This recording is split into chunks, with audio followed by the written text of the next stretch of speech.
श्रीमात्रे नमः। ओम ककार रूपायै नमः,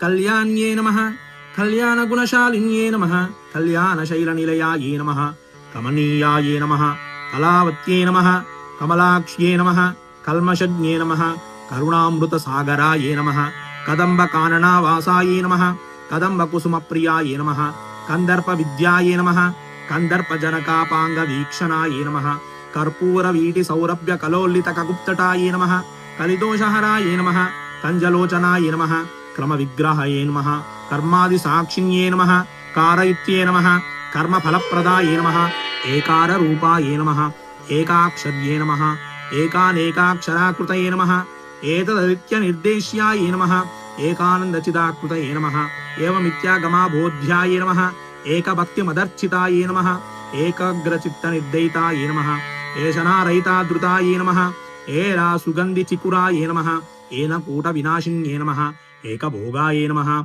एकरसायै नमः, एकैश्वर्यप्रदायिन्ये नमः, एकादपत्रसाम्राज्यप्रदायै नमः, एकान्तपूजितायै नमः, एदमानप्रभायै नमः, एजदनेकजगदीश्वर्ये नमः, एकवीरादिसंसेव्यायै नमः, एकप्राभावशालिन्ये नमः, एकाररूपायै नमः, ईशित्ये नमः, ईप्सितार्थप्रदायिन्ये नमः, ईदृगित्यनिर्देश्यायै नमः, ईश्वरत्नविदायिन्ये नमः, ईशानादिब्रह्ममय्ये नमः, ईशित्वाद्यष्टसिद्धिदायै नमः, ईक्षित्र्ये नमः, ईक्षणसुष्टाण्डकोटये नमः, ईश्वरवल्लभायै नमः, ईडितायै नमः, ईश्वरार्ताङ्गशरीरायै नमः, ईशादिदेवतायै नमः, ईश्वरप्रेरणकर्त्ये नमः, ईशताण्डवसाक्षिण्ये नमः, ईश्वरोत्सङ्गनिलयायै नमः, ईतिबाधाविनाशिन्ये नमः, ईहाविरहितायै नमः, ईशशक्तये नमः,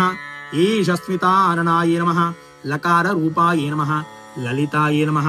लक्ष्मीवाणीनिषेवितायै नमः, लागिन्ये नमः, ललनारूपायै नमः, लसद्दाडिमीपटलायै नमः, ललन्तिकालसत्पालायै नमः,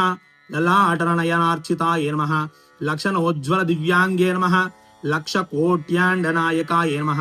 लक्ष्यार्तायै नमः, लक्षणागम्यायै नमः, लब्धिकामायै नमः, लतातनवे नमः,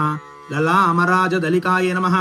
लम्बिमुक्तालचिन्तितायै नमः, लम्बोदरप्रसुवे नमः, लभ्यायै नमः, लज्जाढ्यायै नमः, लयवर्जितायै नमः, ह्रीङ्काररूपायै नमः, ह्रीङ्कारनिलयायै नमः, ह्रीं पदप्रियायै नमः, ह्रीङ्कारबीजायै नमः, ह्रीङ्कारमन्त्रायै नमः, ह्रीङ्कारलक्षणायै नमः, ह्रीङ्कारजपसुप्रीतायै नमः, ह्रीं मत्ये नमः, ह्रीं विभूषणायै नमः, ह्रीं शीलायै नमः, ह्रीं